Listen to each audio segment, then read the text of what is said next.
Bom dia, senhoras e senhores aqui presentes, representantes do Corpo Diplomático Brasileiro e Estrangeiro, autoridades do Ministério da Defesa, da Marinha, do Exército e da Aeronáutica, senhores convidados e palestrantes, profissionais da mídia que cobrem este evento, acadêmicos e professores que aqui vieram prestigiar mais uma vez esse importante evento da Comissão de Relações Exteriores e de Defesa Nacional, embaixadores e embaixadoras, representantes aqui das diversas embaixadas, que depois vamos nominá-los, todos aqui presentes, senhoras e senhores.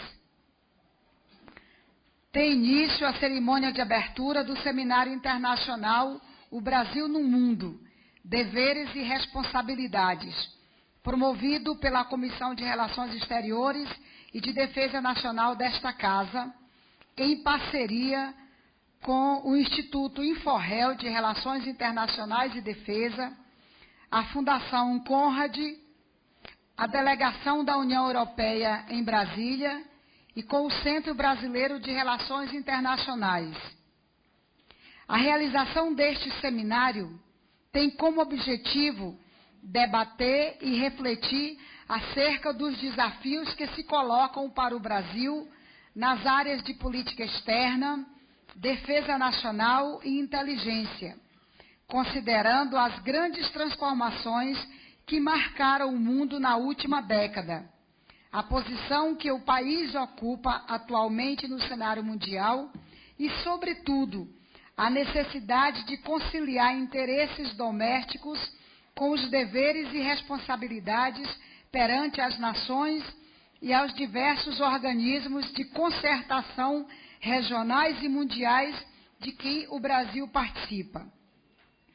Com a realização desta discussão pública, a Comissão de Relações Exteriores e de Defesa Nacional dá mais uma vez uma demonstração de sintonia do seu compromisso com a sociedade, com o meio acadêmico, com o Estado e com os diversos segmentos comprometidos com os temas ligados à política de defesa externa e de inteligência do nosso país.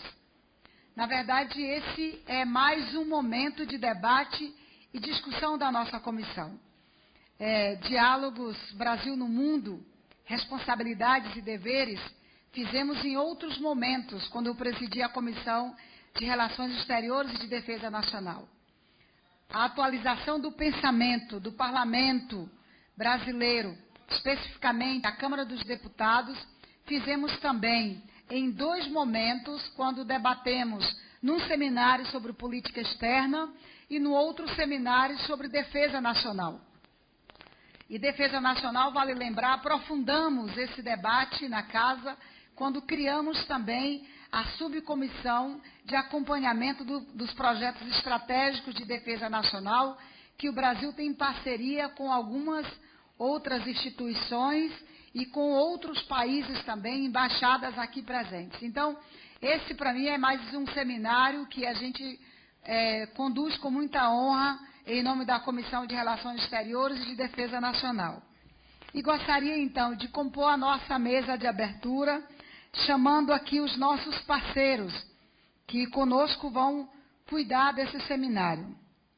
O senhor Marcelo Reck, jornalista, diretor do Instituto Inforrel de Relações Internacionais e Defesa.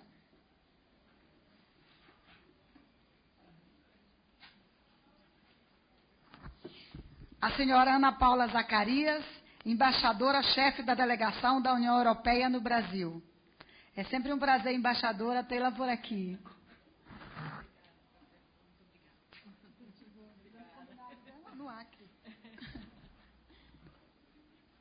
O senhor Félix Dani, representante da Fundação Conrad no Brasil.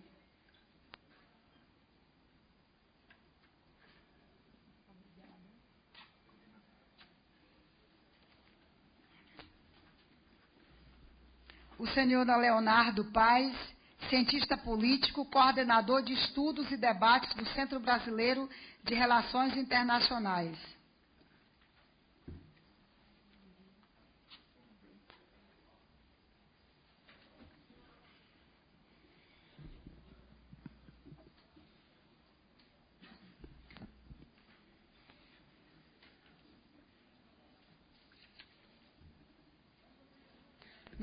me parece que a organização do evento combinou para que pudéssemos fazer um momento com o hino nacional brasileiro. Então, antes de passar a palavra para os nossos convidados aqui, parceiros, para fazer uma saudação especial de abertura, gostaríamos de pedir que ficássemos de pé para que possamos cantar o hino nacional brasileiro.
Obrigada pela presença de mais alguns colegas que se colocam aqui. Vamos registrar um a um. Gostaria de passar para a sua saudação inicial a palavra para o jornalista Marcelo, representante aqui do InfoRéu. Bom dia a todos. A minha palavra é de agradecimento ao Félix Dani, que propiciou, que acreditou no projeto InfoRéu, que abriu essa porta. É de agradecimento à Comissão de Relações Exteriores, que também acreditou nessa proposta, na realização de um evento propositivo, um evento que apontasse exatamente as perspectivas que o país deve ter para a sua política externa, para a sua política de defesa, para a sua política de inteligência. É de agradecimento ao SEBRE, que também acreditou no InfoRéu, na delegação da União Europeia, esses parceiros que são parceiros fortes, conhecidos, renomados, que apostaram num projeto que cumpriu agora 10 anos, acaba de cumprir 10 anos. E se eu fosse resumir numa palavra o que foram esses 10 anos, eu resumiria na palavra que eu mais gosto na língua portuguesa, simplicidade. Um trabalho sempre feito com muita simplicidade e que hoje alcança 107 países. Este evento, eu acho que ele é um primeiro passo para essa pré-adolescência que a gente atinge agora, né? Tem muito ainda pela frente, mas eu acredito que o que a gente conquistou até agora nos faz acreditar que é possível ir mais longe, mantendo essa simplicidade e fazendo um trabalho bastante objetivo. Quero agradecer a cada um de vocês que estão aqui presentes, que acreditaram que valeria a pena dispor de um dia para vir aqui e ouvir os especialistas que nós convidamos, a quem nós gentilmente aceitaram o nosso convite de vir aqui e de contribuir com suas observações para o Brasil, porque a ideia é essa, a ideia é que ao final a gente tenha elementos para poder levar aos futuros responsáveis pelas políticas externas de defesa e inteligência sugestões que podem ser adotadas no futuro governo, por todos aqueles que ao longo desses 10 anos apostaram e acreditaram no projeto InfoHel. Muito obrigado.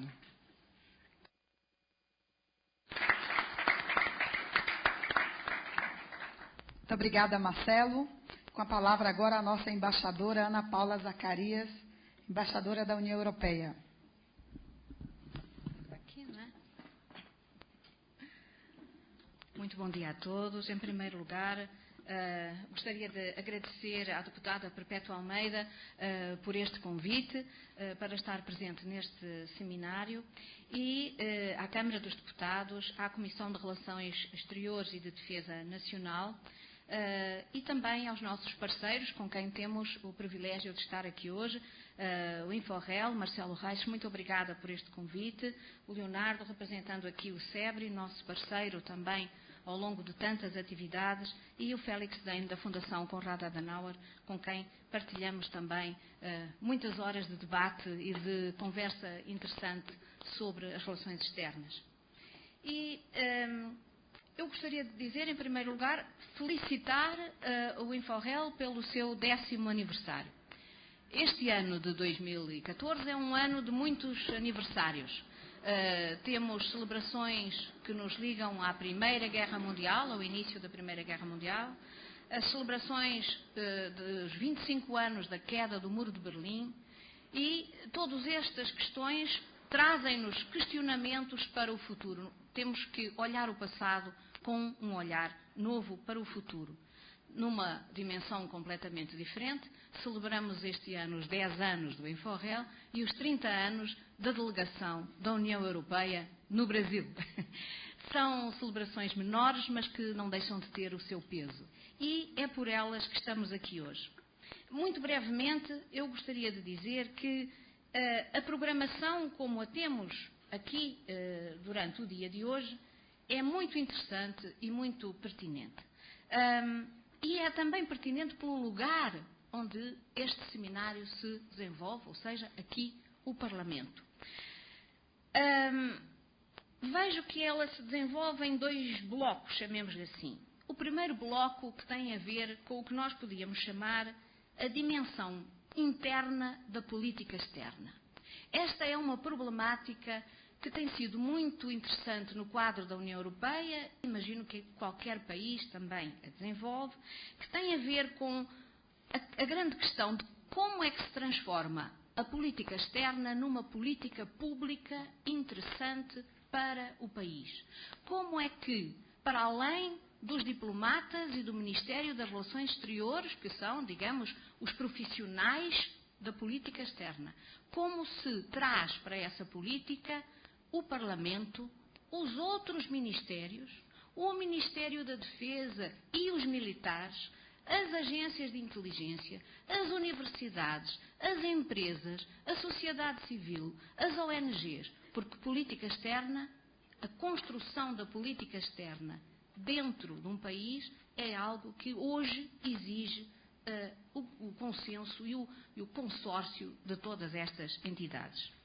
No caso da União Europeia, isto demorou muitos anos a fazer. E ainda estamos a fazê-lo. A ideia de criar uma verdadeira política externa da União Europeia tem sido algo que tem demorado a fazer. Só com o Tratado de Lisboa é que nós passamos a dispor das instituições que nos permitem fazer isto. Só depois do Tratado de Lisboa podemos responder à famosa pergunta do Kissinger: onde é que está o telefone? Quando nós precisamos de telefonar para a União Europeia, a quem é que a gente telefona? Hoje, telefonam para a senhora Mogherini, que é a alta representante para a política externa da União Europeia. Então, este processo interno é um processo muito interessante. E aqui, União Europeia e Brasil estão na mesma linha, no mesmo trabalho. Como transformar a política externa numa política pública que seja assumida por todas as entidades que nela participam. O segundo bloco de debate, mas ainda aqui eu queria sublinhar a importância do Parlamento, mais uma vez. Nós, neste momento, temos pela primeira vez uma comissão parlamentar União Europeia-Brasil estabelecida no Parlamento Europeu. E isso é mais uma prova de que este caminho para a construção da política externa internamente é um caminho que demora a fazer.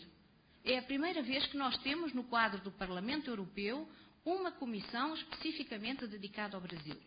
E eu estou convicta de que isso vai ser importante para, a partir daqui, definir uma verdadeira política parlamentar entre a União Europeia e o Brasil.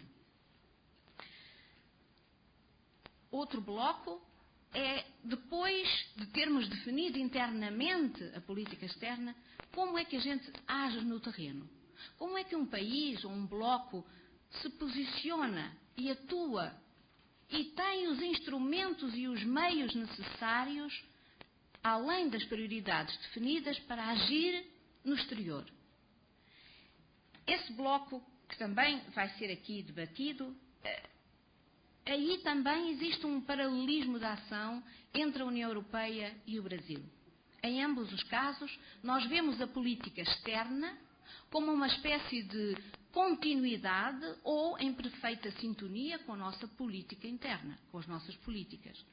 Queremos desenvolver no exterior aquilo que são as nossas linhas de ação interna: a defesa da democracia, dos direitos humanos, do Estado de Direito, da justiça social. Então, são essas linhas internas que depois condicionam e transportam a nossa política externa. E quando nós fazemos isso, quais são as prioridades? Tal como o Brasil, a União Europeia olha, em primeiro lugar, para onde? Para os vizinhos. É de aí que podem vir as melhores recompensas e os maiores problemas. Portanto, a nossa política externa olha em primeiro lugar para os vizinhos. Temos aí uma diferença interessante entre o que se passa na União Europeia e no Brasil. O Brasil, felizmente, tem um conjunto de vizinhos que não lhe têm dado problemas de maior, onde não existem situações de violência ou de grande dificuldade em casos problemáticos de violência, onde há alguns conflitos, mas eles são conflitos internos dos países, enquanto que a União Europeia se vê confrontada com um conjunto de vizinhos que estão em situação de transição, alguns com violência interna, outros no quadro de conflitos armados complexos. Então, essa é uma área onde nós podemos conversar muito. Como o Brasil vê a sua vizinhança e o comportamento na sua vizinhança, como a União Europeia vê a sua própria vizinhança e como atuar. E precisamos de compreender melhor esse quadro. A segunda prioridade são o quê? Os parceiros, aqueles com quem a gente pode trabalhar. Aqui a União Europeia tem 10 parceiros estratégicos, o Brasil é um deles. O Brasil tem os seus parceiros também. Neste quadro vêm as relações com os Estados Unidos, com a China, com a Índia, com a África do Sul, com todos os parceiros. Aqui eu diria que também existem similitudes entre a União Europeia e o Brasil, na sua ação. Finalmente, um terceiro bloco, a que eu chamaria a ação no quadro multilateral. A ação no quadro multilateral, no meu ponto de vista, pode permitir um muito maior maior relacionamento entre a União Europeia e o Brasil. Acho que aqui a nossa identidade de interesses, a nossa identidade de valores pode nos levar a uma cooperação muito mais intensa nesta área. E, finalmente, há o que eu chamaria o 4 bloco, que é a emergência de conflitos, de situação de conflitos em pontos um pouco por todo o mundo e que precisam de ser vistos, olhados e referenciados, não só na sua circunstância de conflito, mas também atacando as bases de onde surge esse conflito, portanto, com um conjunto de instrumentos que nos permitam juntar políticas de desenvolvimento, políticas de peacekeeping, de peace building e também políticas que se relacionem com a estrutura do Estado e a estrutura da sociedade civil nesses países. Então, temos aqui blocos muito interessantes, onde, aqui, neste último, também a União Europeia e o Brasil podem seguramente melhorar o seu grau de interação e o seu grau de compreensão e de ação no quadro internacional. Por isso, eu acho que eu estou aqui para ouvir, eu não vou falar mais durante o dia de hoje, eu estou aqui para ouvir. Isto foi uma forma, de alguma forma, cutucar o debate para dizer, no fundo, de que a parceria estratégica União Europeia e Brasil é essa, é a de que no futuro podemos fazer muito mais em conjunto, quer na área multilateral, quer na área bilateral, quer sobretudo nesta área do desenvolvimento e na área das questões dos conflitos regionais ou dos conflitos que estão por aí um pouco por todo o mundo.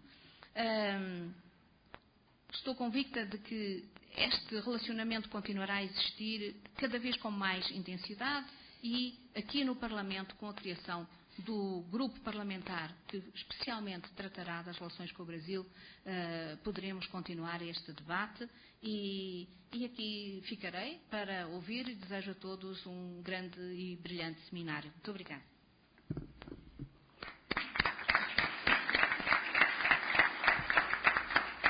Muito obrigada, embaixadora. E a gente lhe deu mais tempo, porque você tem sido uma parceira importante para a Comissão de Relações Exteriores. Gostaríamos de convidar ainda...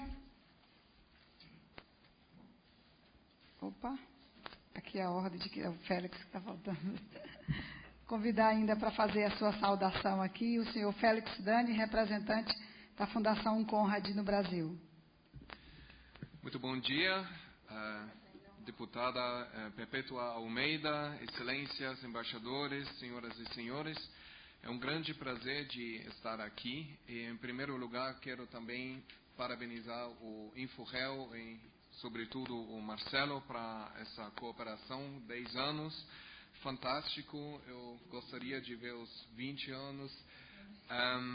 Realmente o seu trabalho na simplicidade, mas tão eficiente e com os assuntos realmente válidos, é muito bom de ter parceiros como você. É um prazer de trabalhar com você. Parabéns. A Fundação Konrad Adenauer é uma fundação política da Alemanha e, nesse sentido, trabalhamos na democracia e sobre o diálogo internacional. E isso fazemos com escritórios em 80 países e tentamos de estabelecer um diálogo internacional e assim as relações internacionais são tão importantes para nós como os assuntos da democracia. Brasil e Alemanha, nesse sentido, têm várias coisas em comum. Eu não falo em nome da Alemanha porque eu não represento a Alemanha, mas somente a fundação, mas na minha análise, a Alemanha, tanto como o Brasil, na área de relações internacionais, somos países emergentes. Parece um pouco estranho de dizer isso, porque todo mundo diz que o Brasil é um país emergente, mas a Alemanha mudou muito, desde a queda do muro e reunificação com as estruturas dentro da Europa. Hoje em dia, com a crise, todo mundo olha para a Alemanha e quer mais da Alemanha, mais atividades internacionais do que a Alemanha, nesse momento, pode fazer, o quer fazer. E a mesma coisa acontece um pouco com o Brasil. É o poder dentro da região e todo mundo gostaria de ver mais atividades internacionais do Brasil, mas o Brasil ainda não está, nesse sentido, preparado a assumir esse rol que o resto do mundo talvez gostaria de ver. Então, nós temos muito em comum nesse sentido e, ao mesmo tempo, as nossas agendas são convergentes e nós poderíamos fazer muito mais ainda, que nem com a União Europeia em si, como a embaixadora Ana Paula já disse. Uma coisa que é evidente é que a política internacional e a política local, nacional ou até nos municípios são um tanto mais ligados do que antigamente. A globalização trouxe isso e esses assuntos são bem difíceis a separar. E esse é um dos grandes desafios das relações internacionais, como trazer esses assuntos de volta para a população. E dentro de uma democracia não há um lugar melhor do que um parlamento. O parlamento, na minha opinião, tem que participar nas relações internacionais, tem que ser ativo, tem que criticar o governo, mas ao mesmo tempo trabalhar junto com o governo em trazer esses assuntos de volta para a população.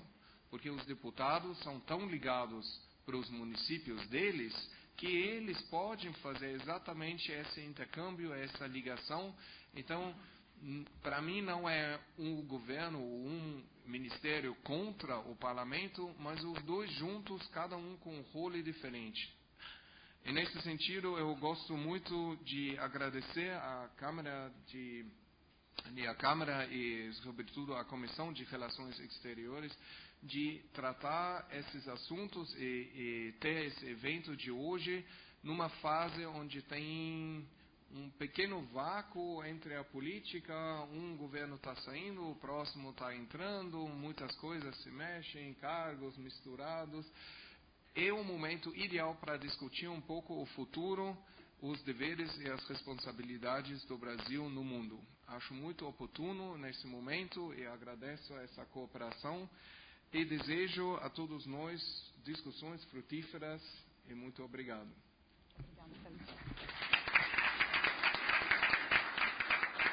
Muito obrigada ao Félix. E gostaria de passar a palavra ao senhor Leonardo Paes, cientista político e coordenador de estudos e debates do Centro Brasileiro de Relações Internacionais. Obrigado, deputada. Bom dia, senhoras, bom dia, senhores. Em primeiro lugar, eu gostaria de transmitir as desculpas do embaixador Lamprey. Ele deveria estar aqui hoje, mas na sexta-feira surgiu uma questão que ele não conseguiu se desvencilhar e me pediu para vir aqui dizer que lamenta profundamente não poder estar aqui nessa comemoração, que tem a ver com o meu segundo ponto. No final das contas, parabéns, Marcelo, parabéns ao Inforrel, a gente dá parabéns nos aniversários, então acho que essa que é a palavra de ordem do início dessa nossa conversa. É muito interessante a gente pensar que 10 anos aparentemente é pouca coisa, mas no ponto de vista do engajamento da sociedade civil nas relações internacionais, no Brasil é bastante coisa. O SEBRE, que é considerado um dos institutos mais antigos em relações internacionais aqui no Brasil, fez 15 anos ano passado. Se a gente compara com os nossos parceiros alemães, nossos parceiros europeus, norte-americanos, eles já acumulam algumas dezenas de anos nos seus institutos. Então, é interessante ver como o pouco tempo que a gente tem já é bastante tempo na nossa perspectiva. Isso é muito relevante, se a gente parar para reparar quanto tempo que os cursos de relações internacionais, por exemplo, já existem no Brasil. O primeiro sendo aqui em Brasília, na década de 70, só que o real boom desse negócio acontece na década de 90. Eu sempre gosto de dizer para os estrangeiros, quando vem ao SEBRE, para entender um pouco o papel do Brasil nas relações internacionais, como a sociedade civil se engaja nesse aspecto, que em 2000, 2001 mais ou menos, tinha um curso de graduação no Rio de Janeiro em relações internacionais. Hoje gravita em algo entre 12, 11 cursos. Então, há um boom impressionante na demanda de pessoas para estudar relações internacionais, há um boom impressionante na demanda internacional para o Brasil atuar nas relações internacionais. E não dá só para nós termos novos alunos sendo jogados nesse mercado sem algum tipo de informação. E eu acho que é nesse ponto que o Inforrel logrou êxito nesses 10 anos em prover um corpo de informações, dar um subsídio para esses alunos, esses novos profissionais de relações internacionais começam a aparecer nesse mercado. E no primeiro momento, basicamente, só tinha uma fonte ou duas fontes, quer dizer, a fonte europeia e a fonte norte-americana. Nesse momento a gente começa a criar, a partir desses 10 anos, eu acho que o SEBRE faz parte desse processo, de criar um corpo de informações, um corpo de conhecimento do viés brasileiro, do ponto de vista do Brasil em relações internacionais, que é fundamental para que a gente possa criar nossa própria identidade e entender no papel, mais ou menos, que o Brasil, nós gostaríamos que o Brasil tivesse nesse mundo. Então, parabéns, Marcelo, o seu papel foi fundamental e com certeza será sendo fundamental, afinal, nós temos hoje um pouco mais de 100 cursos de relações internacionais, esse pessoal precisa aprender e ler em algum lugar. O Inforel certamente é uma excelente fonte para essa pesquisa. Obrigado.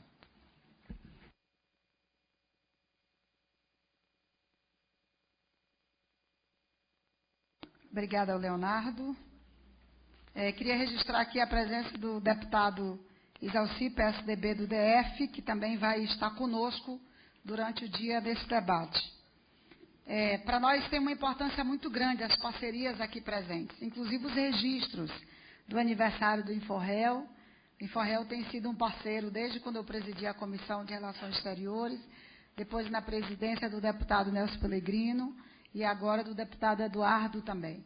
Tem sido importante para que a gente possa desenvolver alguns seminários e alguns debates que estão acontecendo. Importância aqui também o registro sobre o aniversário das relações diplomáticas Brasil-União Europeia. Aliás, eu estou voltando das celebrações dos 25 anos de relações diplomáticas entre o Brasil e o Vietnã. Acabei de chegar de lá também. Então, são parcerias importantes que o Brasil tem com a maioria dos países do mundo. O Brasil talvez seja um dos, salvo engano, 8 a 10 países que tem relações diplomáticas com a grande maioria dos países.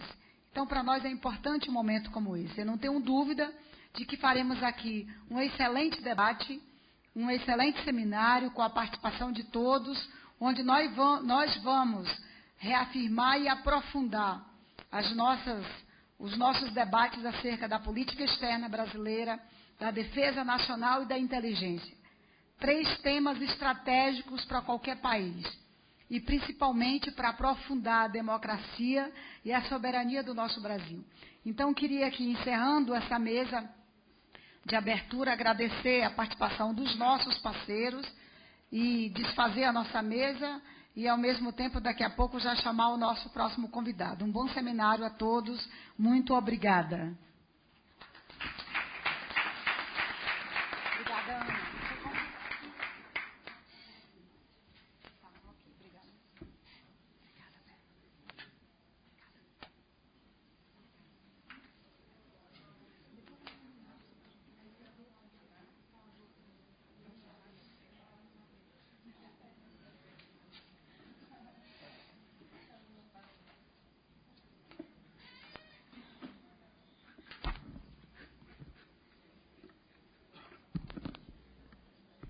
A ideia é aproveitar o tempo e a gente tocar direto. Então, gostaríamos de chamar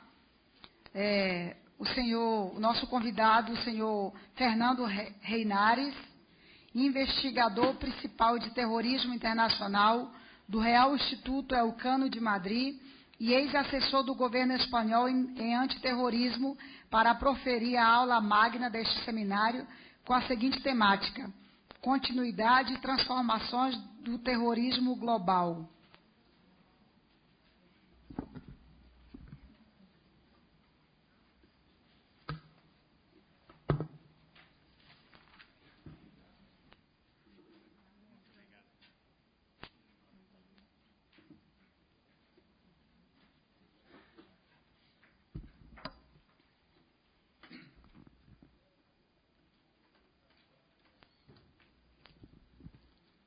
Senhor Fernando, o senhor tem a palavra quando já estiver preparado.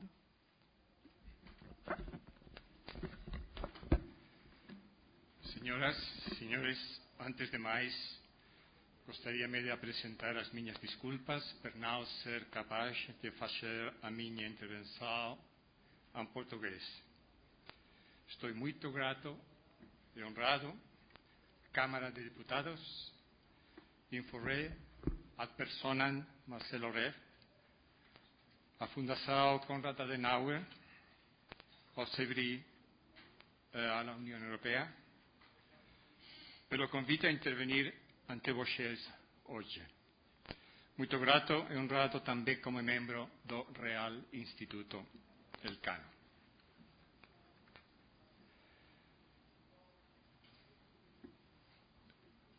El terrorismo,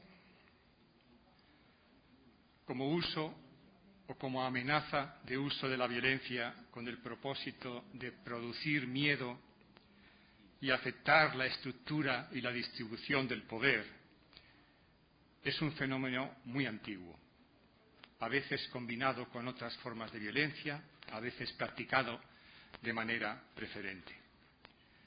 El terrorismo internacional, es decir, el terrorismo practicado con la intención de afectar la estructura y la distribución del poder más allá de los estados nacionales, es un fenómeno más moderno.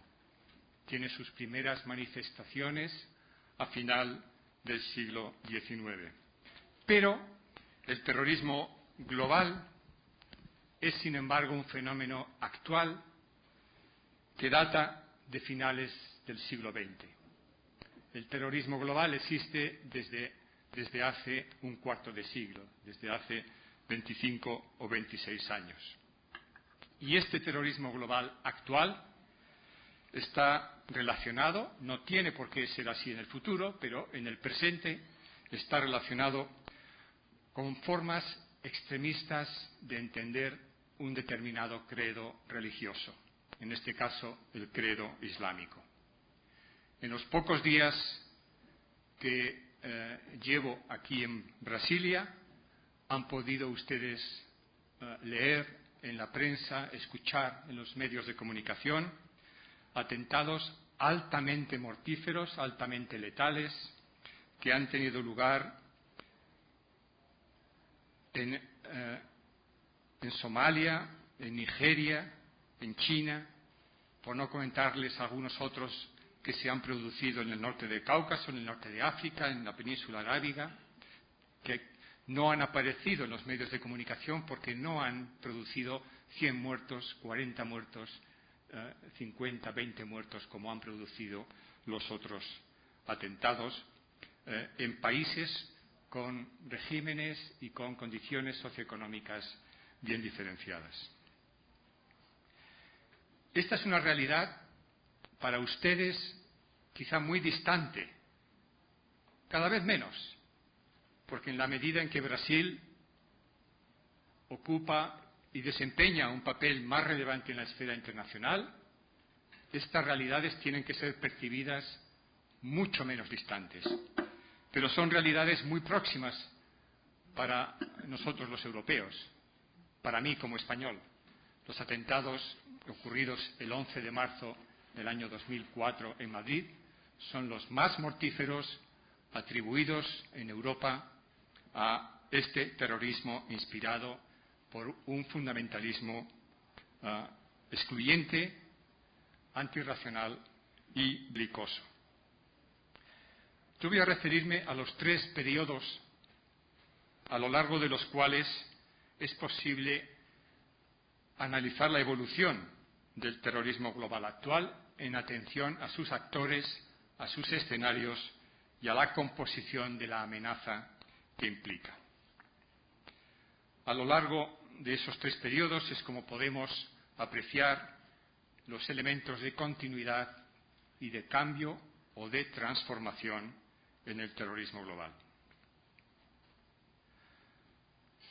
Hasta septiembre del año 2001, hablar de terrorismo internacional, hablar de terrorismo global, era en la práctica hablar de Al-Qaeda.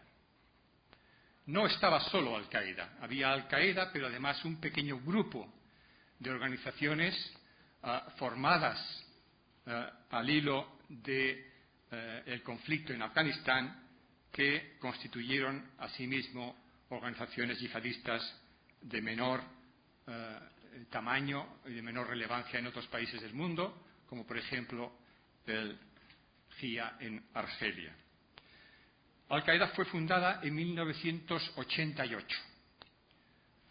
por Osama Bin Laden y por sus dos adjuntos en esos momentos, Abdullah Hassan y Ayman al-Zawahiri. Esta organización está inspirada en una ideología. Todas las organizaciones terroristas tienen una ideología que justifica el terrorismo, una ideología que justifica moral y utilitariamente el terrorismo. ETA tuvo en su día en España una ideología que justificaba moral y utilitariamente el terrorismo. Al-Qaeda tiene una ideología que justifica moral y utilitariamente el terrorismo, como así otras organizaciones yihadistas en el mundo. Y esa ideología es la ideología del salafismo yihadista, una variedad particularmente violenta del salafismo dentro de esa ideología política más amplia, que es el islamismo. Una cosa es el Islam como religión, otra cosa es islamismo como ideología política. Y el salafismo yihadista son versiones exacerbadas, extremas del islamismo como ideología política. ¿Por qué ideología política? Porque tiene dos grandes propósitos que afectan a la estructura y a la distribución del poder en el ámbito mundial. Uno, establecer una suerte de imperio político islámico que reúna a todos los territorios del mundo donde existe una mayoría de población musulmana o donde desde el siglo VII ha dominado el Islam. Por ejemplo, incluyen a España en su agenda. No a España tal y como nosotros lo entendemos, sino a la Andaluz tal y como los extremistas lo entienden. Pero también ambicionan el propósito de que el Islam constituya la inspiración del gobierno a escala mundial. Para eso han adoptado desde el primer momento una estrategia dual, que se dirige contra el enemigo cercano, lo que ellos llaman el enemigo cercano, es decir, los gobernantes de países musulmanes que no se conducen de acuerdo con una visión extremista y rigorista del Islam, y también con las sociedades no musulmanas, que simplemente son calificadas por los yihadistas de sociedades propias de infieles o de ignorantes. Al-Qaeda se consolidó gracias al apoyo de Estados, en primer lugar de Sudán y después de las autoridades de Pakistán y de Afganistán.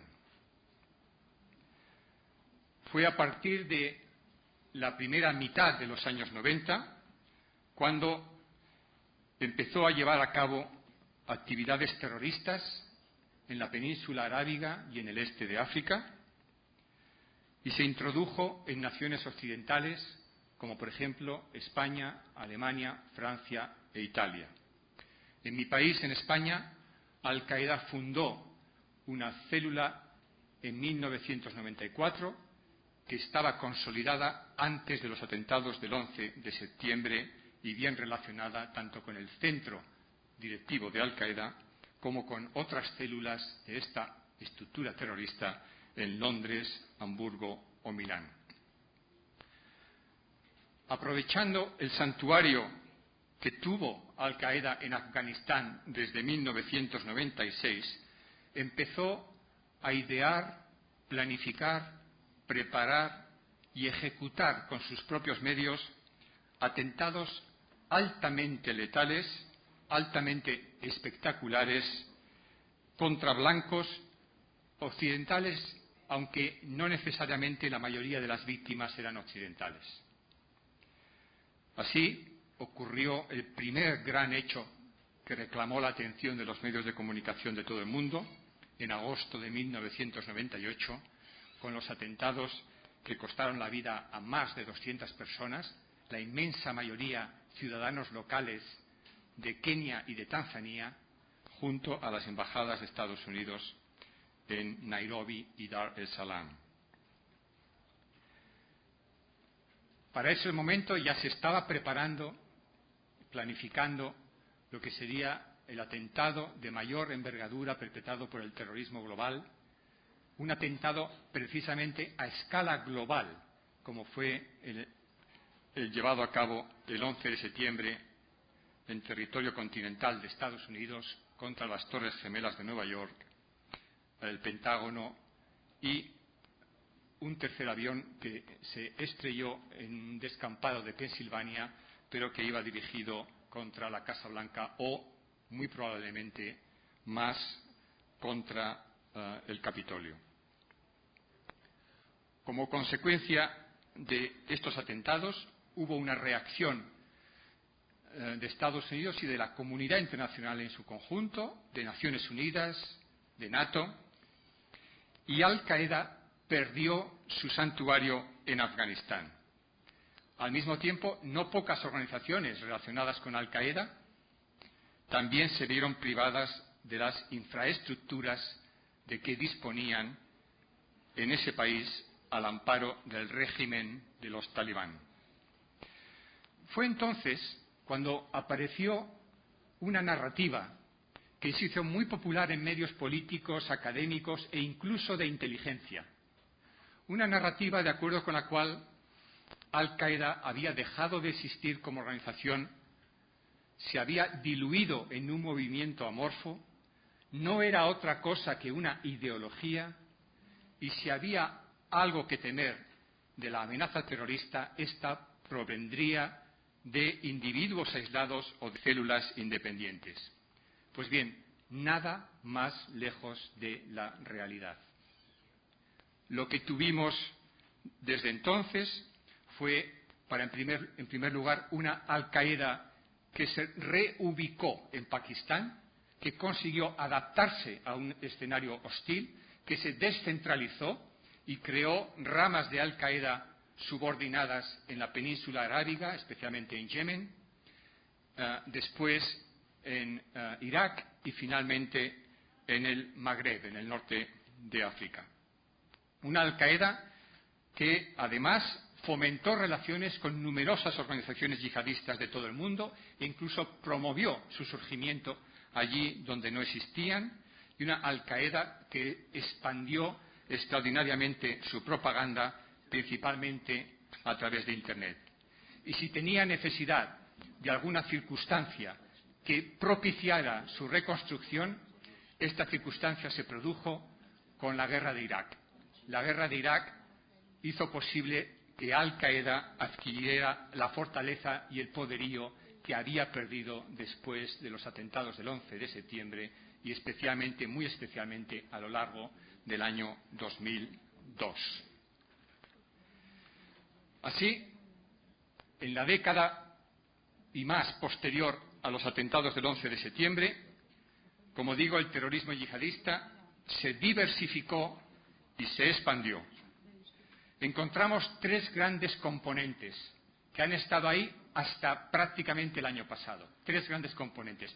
Un único movimiento yihadista global compuesto por tres grandes componentes. En primer lugar, Al-Qaeda como estructura global, con sus extensiones territoriales. En segundo lugar, las organizaciones yihadistas relacionadas de uno u otro modo con Al-Qaeda o con sus extensiones territoriales.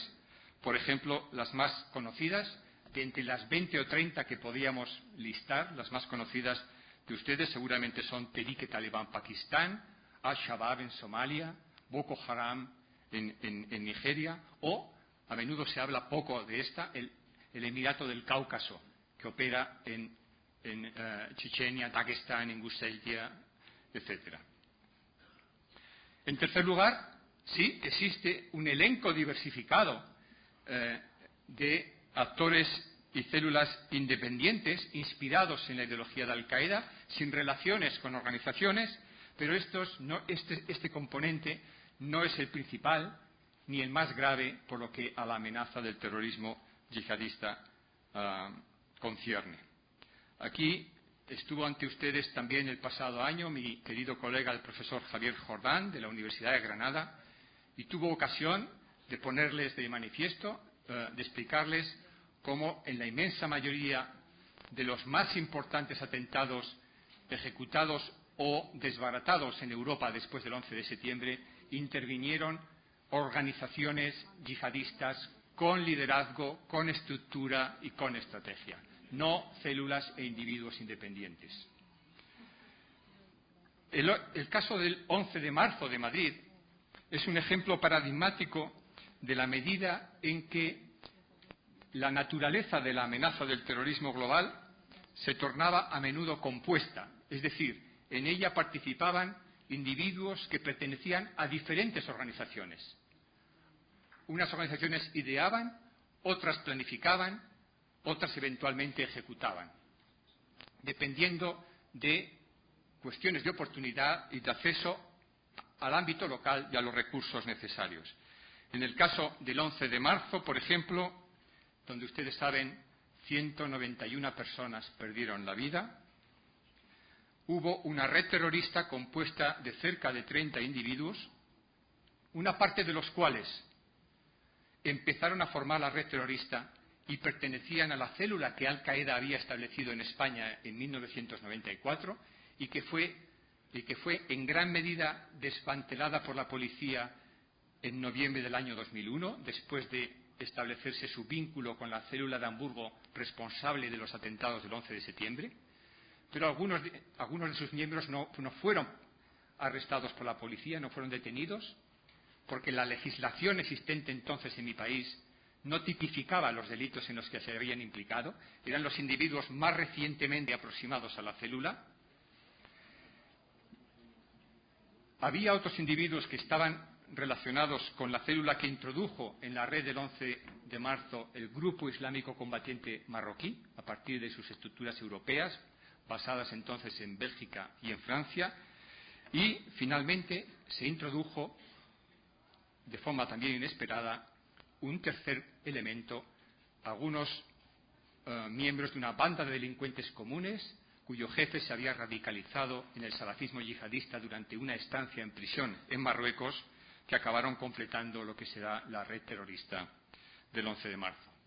La red terrorista del 11 de marzo, ahora lo sabemos por documentos de inteligencia de distintos países que recojo precisamente en ese libro que ustedes tienen en la pantalla y que solo estuvieron disponibles a partir del año 2008-2009. Al-Qaeda tuvo una conexión directa con la red terrorista del 11 de marzo a través de Amer al-Sisi, un miembro de la célula, un miembro destacado de la célula de Al-Qaeda en España, que estaba en Irán cuando la policía española desmanteló esa célula, que ingresó en Al-Qaeda y que terminó siendo el adjunto al jefe de operaciones externas de Al-Qaeda cuando se produjeron los atentados del 11 de marzo en Madrid. Después vino la primavera árabe. Y ustedes también recuerdan, surgió de nuevo una narrativa. La primavera árabe es el gran golpe a Al-Qaeda. La primavera árabe marca la derrota de Al-Qaeda. La primavera árabe es el fin del terrorismo yihadista. Y además Osama Bin Laden ha muerto en Abbottabad. Ya no hay líder. Una narrativa que otra vez se ha comprobado radicalmente falsa, equivocada, errónea. En realidad, es cierto que Al-Qaeda atravesaba una crisis de legitimación en su población de referencia. ¿Por qué? Sobre todo porque la gran mayoría de las víctimas que el terrorismo yihadista provocaba en todo el mundo eran musulmanes. La retórica era occidental, pero las víctimas, los muertos, eran musulmanes, eran población local de países mayoritariamente musulmanes que no observan el Islam en una versión tan rigorista, tan belicosa como lo hace el yihadismo o el salafismo yihadista. Pero Al-Qaeda aprovechó su oportunidad cuando la oportunidad llegó. Aprovechó la inestabilidad en Libia cuando llegó la oportunidad en Libia. Aprovechó la inestabilidad en Siria y en Irak cuando llegó la oportunidad a Siria e Irak. Y precisamente es a partir de Siria e Irak de lo que acontece en Siria e Irak, de lo que está aconteciendo en este momento, cuando se inicia el tercer periodo del terrorismo global, cuando acontecen algunas de las grandes nuevas transformaciones del terrorismo global. Y ello por dos razones.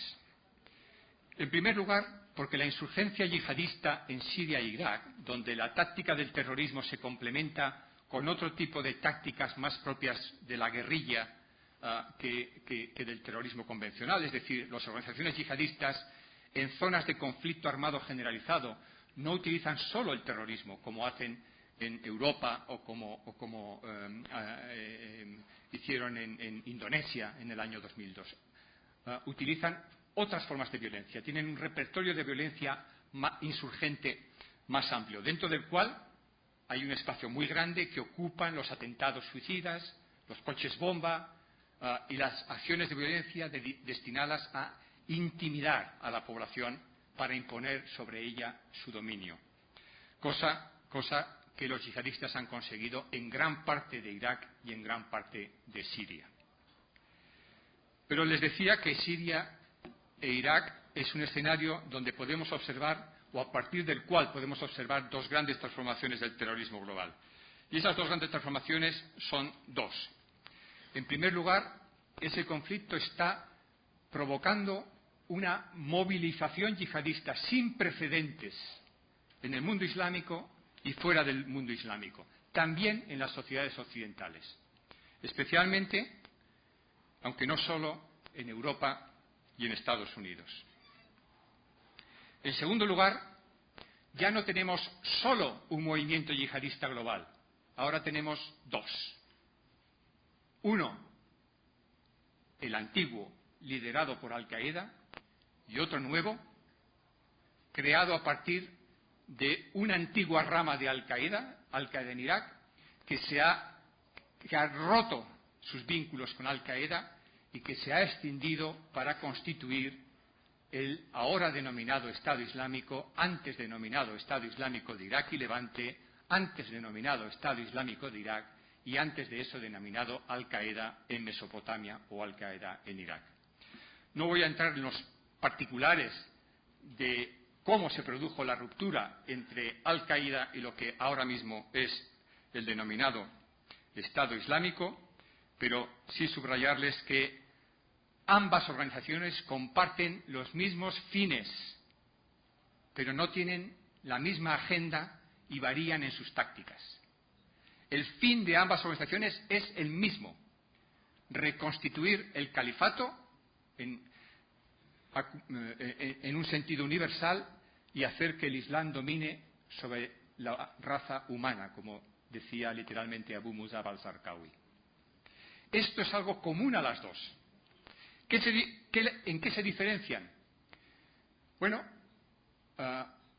el Estado Islámico practica una violencia más brutal incluso que la de Al-Qaeda, porque hace una lectura de aquellas disposiciones que habilitan, por ejemplo, la decapitación, mucho más laxa de lo que tradicionalmente ha hecho Al-Qaeda. O hace una lectura del modo en que hay que comportarse, es decir, matándolos, a las minorías chiíes o a los cristianos en Oriente Medio, pues mucho más laxa de lo que ha hecho tradicionalmente Al-Qaeda.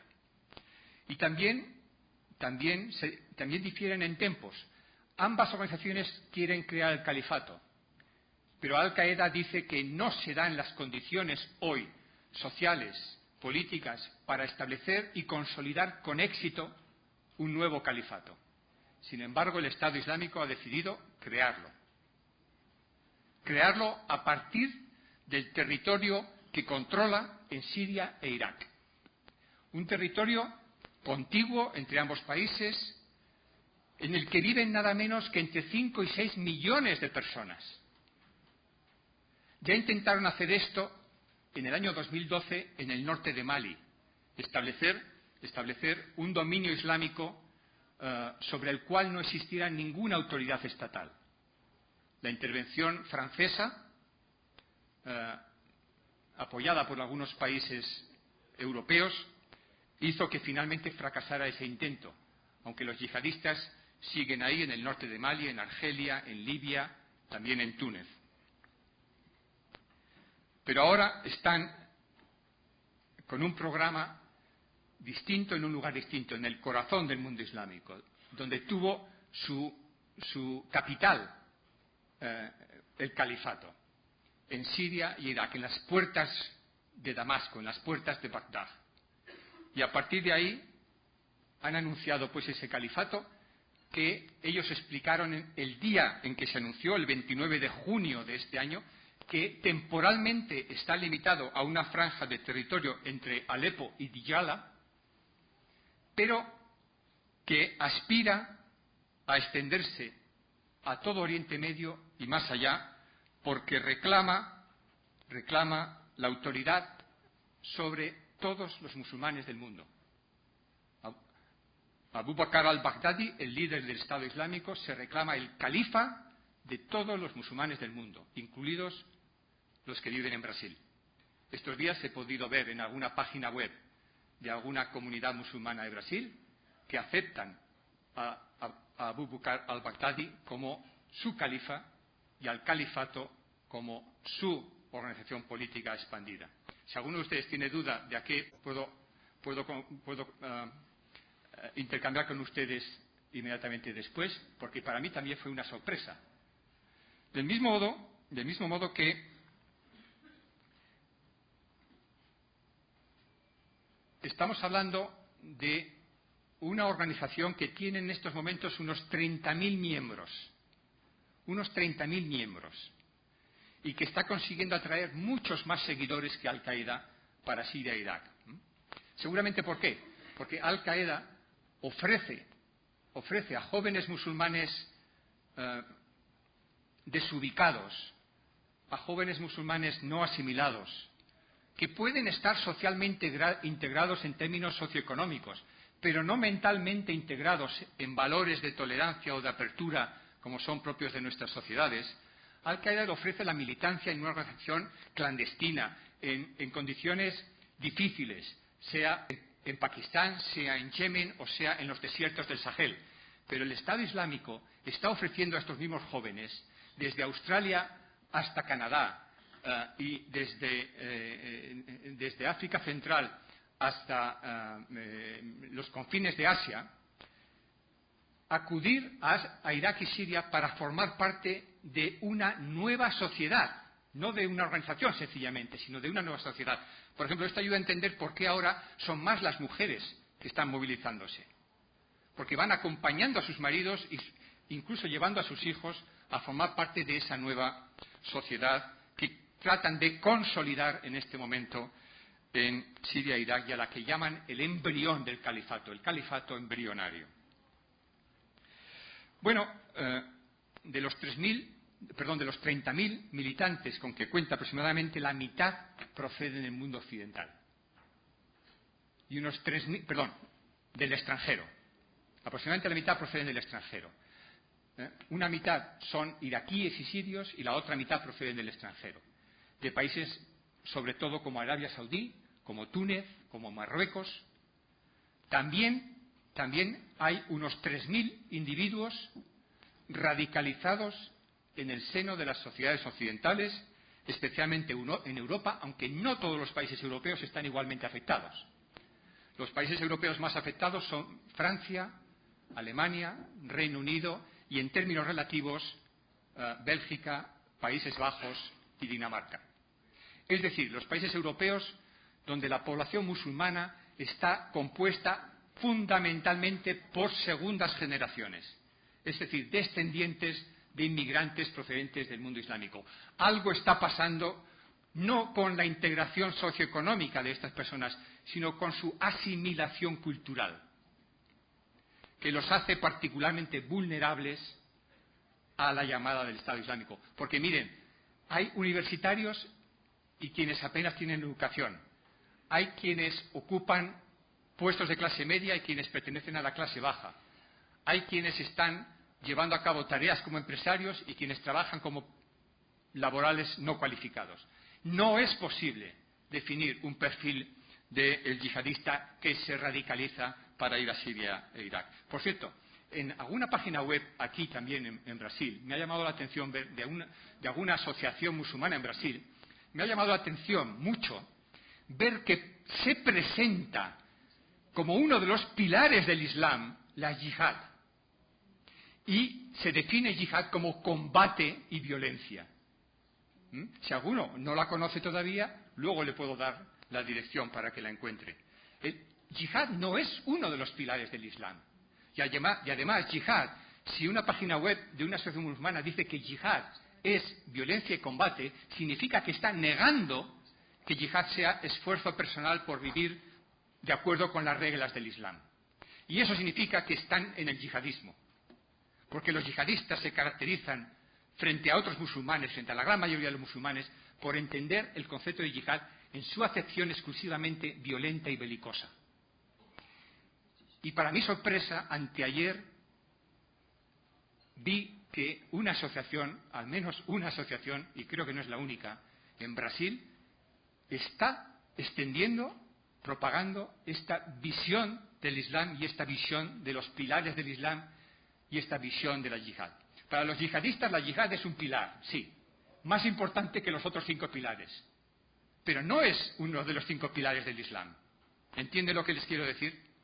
Así que lo que ocurre en Siria e Irak nos afecta mucho más a Europa, pero ustedes no están sustraídos de esto, ni siquiera porque su comunidad musulmana sea mucho más reducida, ni porque estén a muchos más miles de kilómetros de distancia. El Estado Islámico no va a dejar de existir a breve plazo. Ha acumulado más de 2.000 millones de dólares norteamericanos en efectivo y inactivo a partir de la explotación del gas y el petróleo, a partir del contrabando, a partir de los secuestros y a partir de la extorsión. Y 5 meses después de haberse formalizado como tal Estado Islámico y de haber proclamado el califato, lo cierto es que ya ha empezado a atraer para sí organizaciones yihadistas en Egipto, en Argelia, en Filipinas, incluso a crear colonias del califato.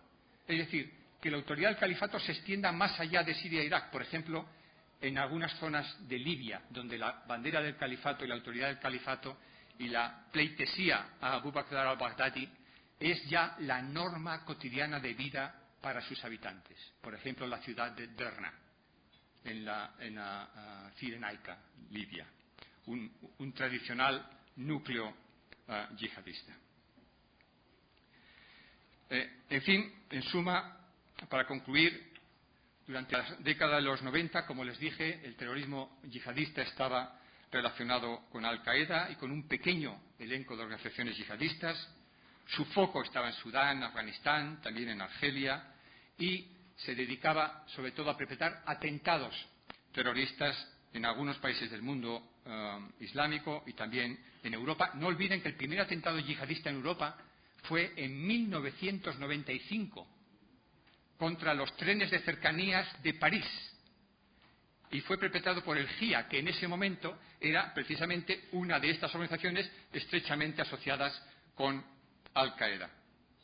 O no olviden que antes del 11 de septiembre Al-Qaeda intentó perpetrar una gran matanza por estas fechas en el mercado navideño de la ciudad de Estrasburgo y que fue abortada, fue desbaratada gracias a una efectiva colaboración policial, también muy afortunada colaboración policial entre las fuerzas de seguridad francesas, alemanas y después italianas, británicas y finalmente españolas.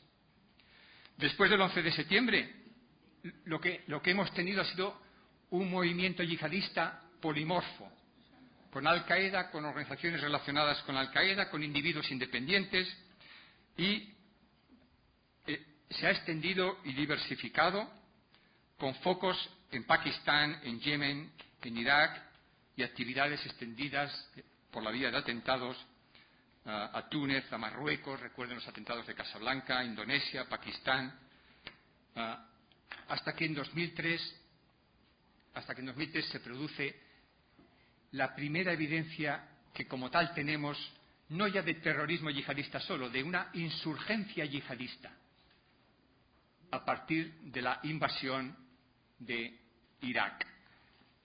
Y esta insurgencia yihadista es el germen de lo que tenemos hoy, llamado Estado Islámico.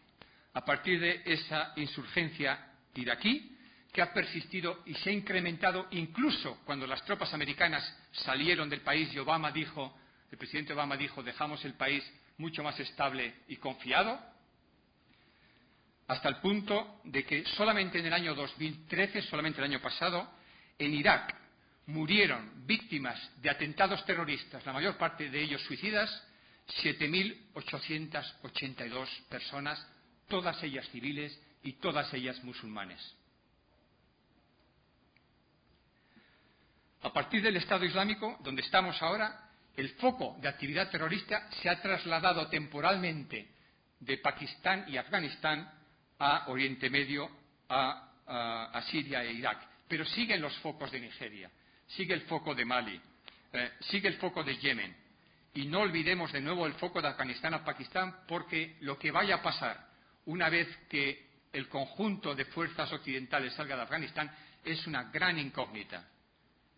Pero lo mismo que Obama dijo de de Irak, puede volver a repetirse en Afganistán. No vamos a dejar un país estable y confiado. Esta vez seguro que no.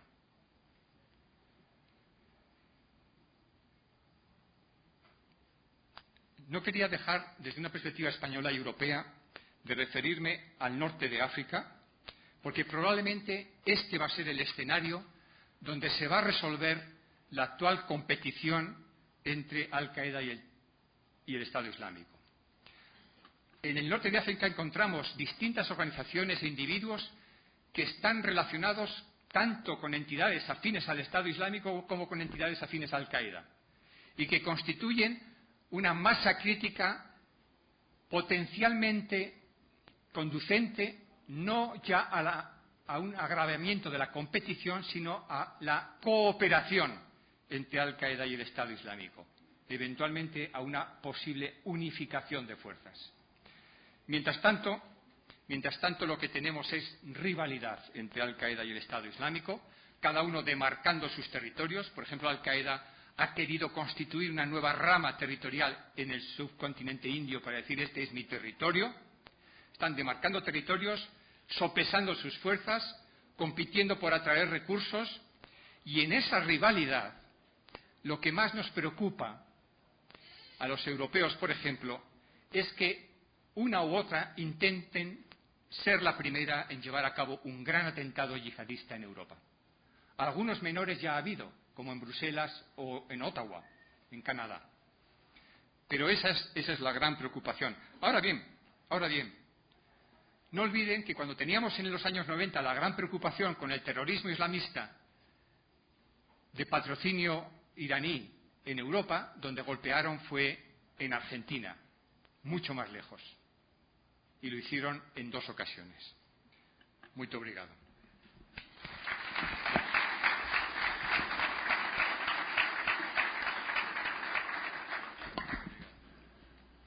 Muito obrigada, senhor Fernando Reinares.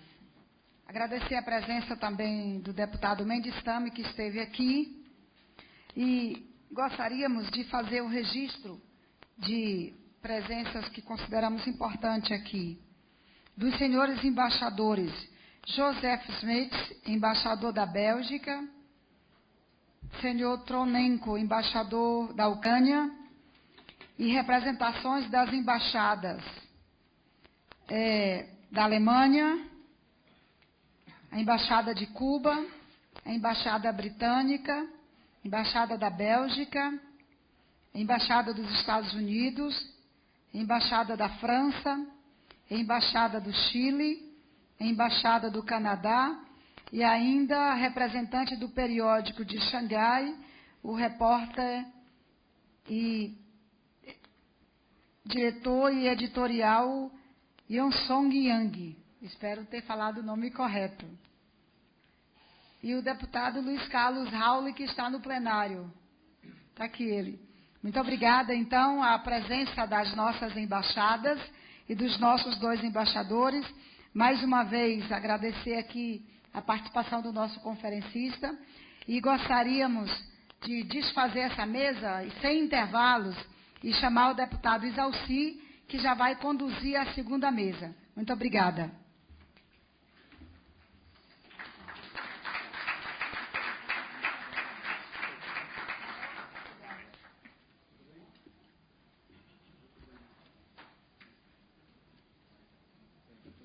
Oi, querido.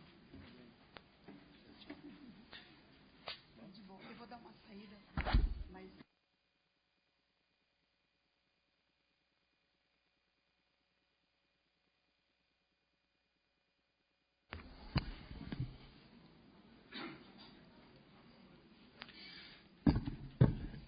Bom dia a todos e a todas.